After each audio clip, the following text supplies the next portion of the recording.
Hey, good morning YouTube on this fine January day. Me and the pups out playing. And of course, I didn't do this shit in the town in Wyoming I grew up. Way too cold. So Oklahoma's sort of different. Well, anyway, today I thought I would like to speak about why the people who are the least capable of violence, whether offensively or defensively, if you want to look at it that way, why are they the ones who seek it out the most? Why are they the ones who seem to think it's the best solution? Sorry, I'm a little chugged up. It's been bad food and sweets for fueling my recovery from illnesses the last month. Anyway, I've just noticed this trend. It's sometimes it's comical, sometimes it's really interesting. Talk about violence. Look at this. Look at these guys. Hey, what are you guys doing, huh? Really? Is that shit necessary? Oh, Lily, you're not violent. Okay, where's my other one? Ah, of course, Raven doing her own thing. So, anyhow, as I was saying, people who rely on violence as their first option are oftentimes the ones who have no skill with it. It's almost like they imagine things going a certain way. They imagine it as a tool to accomplish their often political goals or to somehow fix their, I guess, sociopathic tendencies or narcissistic tendencies, however we want to look at this. I'm not trying to psychoanalyze them too much on this right now, and the reason I mention this is because we've seen this wave of political violence recently, and the nut job who got shot by ICE, for example, and yeah, you can have all the biases you want, but you look at it from the right angle. She clearly hit the guy. If you look up to her situation leading up to this, she was very smug. She was trained to disrupt them. They are police officers. They're going to do what they're going to do. And she went out of her way to commit crimes, disrupting their opposition. Man, look at this little shit. Hold on. Really? Augie? What? What are you doing there, boy? Is that necessary? Why don't you go chill out and walk, huh? So, anyhow, as I was saying,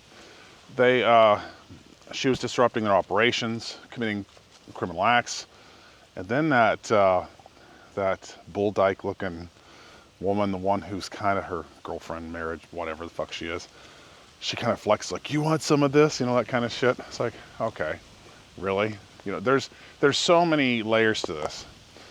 And of course, I'm not attacking her. For you weirdos out there, I'm not attacking her for her sexual identity or whatever else this nonsense is. I don't really care. It's the fact that she's out of touch with reality. She honestly believes her scrawny female self can handle some ICE agents who, even if they were the same size, would still have advantages due to biology, due to being male. So that's one. That's one illusion to quickly dispel. Ladies, you typically, rarely can fight at our level, and you're always at a disadvantage. That's reality. You don't have to like it. Take it up with biological science, take it up with creation if that's how you want to see it, or evolution if that's the way you want to see it. However you want to look at it, it is a reality. You cannot fight like we can. Now, on the other hand, too, I saw another video which was hilarious, up in Minnesota, of course, where all this shit's going down. And there was a video where there was a lone guy counter-protesting a bunch of the usual radical left-wing weirdos. And one guy had a bullhorn that he kept just putting in this man's ear over and over and over again. This one bullhorn, just hammering it into his ear. Finally, the guy had enough. When the guy dropped his bullhorn, the guy uppercutted him, knocked him down. He got mobbed like 5 or 6 of these little soy boys. And the guy looks to be older. I would say he's probably close to my age. I'm in my 50s. He just kept throwing uppercuts and hooks. He didn't do nothing fancy. It was just one hit after another. He kept starching people, knocking them down, rocking them. That one initial guy who got hit, you know, long hair, you know, big old Gen Z tough guy, started walking toward him, you know, gonna get his payback. He got starched completely. He got knocked out cold, nice and stiff. It was funny as hell to me. Somebody put like the old, I saw one video where they put like the old Batman, the classic pow, you know, comic book style Batman hits. It was just hilarious. And the funny thing is about this is I've noticed a trend that people who become skilled with violence, not all, some are still douchebags, but the vast majority get to where violence is the last option. They don't want to use violence. Whether it's the concealed carry holder who's got a firearm and he knows, okay, this is lethal force. This will ruin someone's life. This could destroy my life legally and we could be incarcerated. Let's avoid conflict. It's not necessary. It's you know, skilled fighters, martial artists. For me, someone like me, I can't count how many right hooks I've put into a heavy bag. I can't count how many times I've choked skilled fighters to the point they had to skilled, athletic, strong guys I have put to sleep with chokes, more than one. You know, for me, it's like brushing my teeth. For me, it's effortless.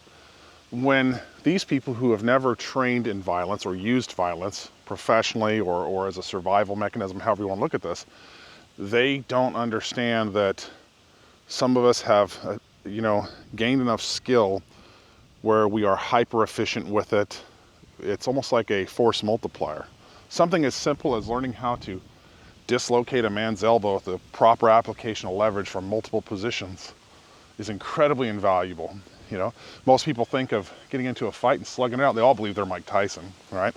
They all, you know, even the skinny turds who watch it on TV believe themselves to be able to knock out anybody until you're really trying it, until you're really doing it. You realize there's a lot going on. There's a lot of movement, timing, physics. There's a lot going on that become automatic. Coincidentally, you might notice I cut my hair. My little experiment with long hair is over. It's kind of a side note here. I got tired of punching and kicking a heavy bag and having my hair whip into my eyeballs. I got tired of eating my hair, choking on my hair, getting in my food, snagging on tree branches. So there is a little something to be said about warrior cultures throughout history cutting their hair shorter. Now, I don't want that ugly high and tight shit I had in the army. I think it's fucking stupid, unnecessary. But it goes to reflect that people who use violence for a living, they adopt certain practices, habits, whether it's how they might dress, whether it's where they sit in a restaurant with their families, how they conceal or hide any of their intent with weapon systems. They don't typically flaunt it. They're not threatening. This little bastard is. He's got too much testosterone, man. I shouldn't have fed him that bacon this morning.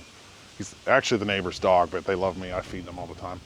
So 7 dogs. I got like a little pack here with me. So, as I was saying,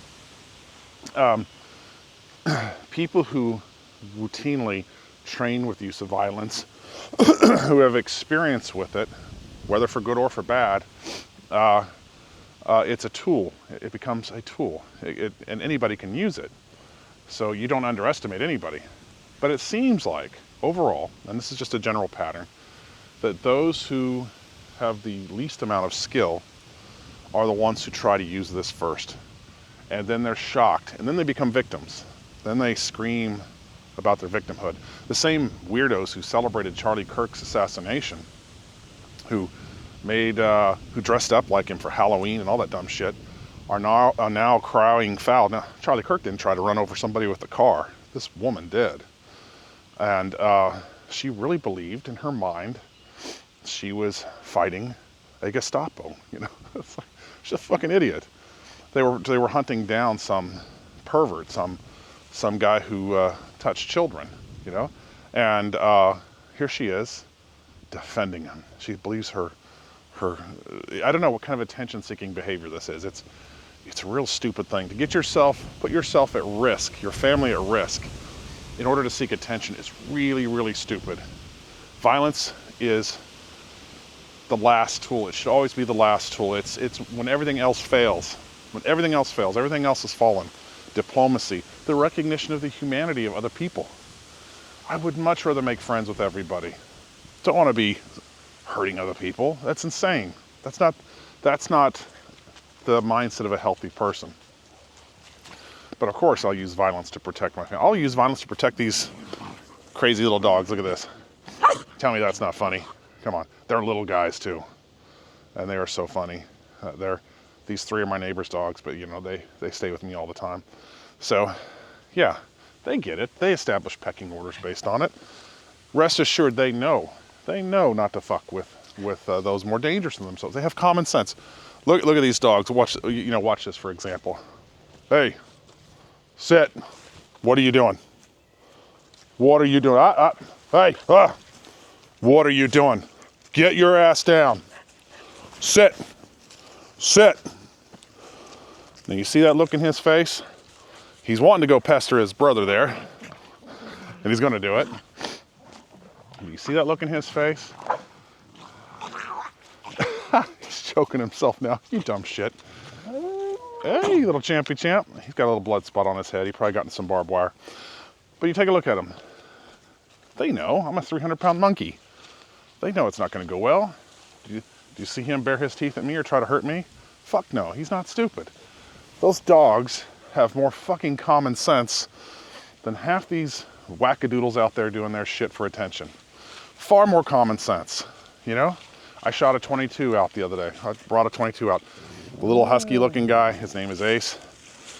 He saw me bring out that gun. I don't know who had guns around him, but he's familiar with them. He's seen what they do. I think his owners probably were hunting, and he saw that they are lethal. He saw me break out that rifle and his ass ran. He's like, no fucking way. He knows. That is more sense in these small animals than these modern human beings have. Fuckers with jobs, with high-tech devices, and they're behind the wheel of fucking several thousand-pound cars. That fucking should alert all the rest of us who have half a fucking brain. Police siren in the middle of nowhere. Is it crazy? There's a highway that runs through this rural area. Who knows? Of course, all the dogs are freaking out. So anyway, just me off the cuff as always. So it's my 2 cents. And yeah, the old saying, I forgot who coined this, but violence should be the last resort. It's never the answer until it's the only one left. You know, it should not be this thing. So, but reasonable people understand that. The unreasonable radical left nowadays does not, obviously. So, and then it's being fueled by these other idiots who use them as useful idiots. Anyway, I digress. I'm going to take these dogs for a walk, get this energy out, and just be one of the pups for a while. So anyway, thank you for your time. I hope that resonates with some of you. I'm sure it does. Most of the people I talk to here make sense or sensible. And I'm always interested in your thoughts as well. So anyway, adios. I'll see you guys later. Bye.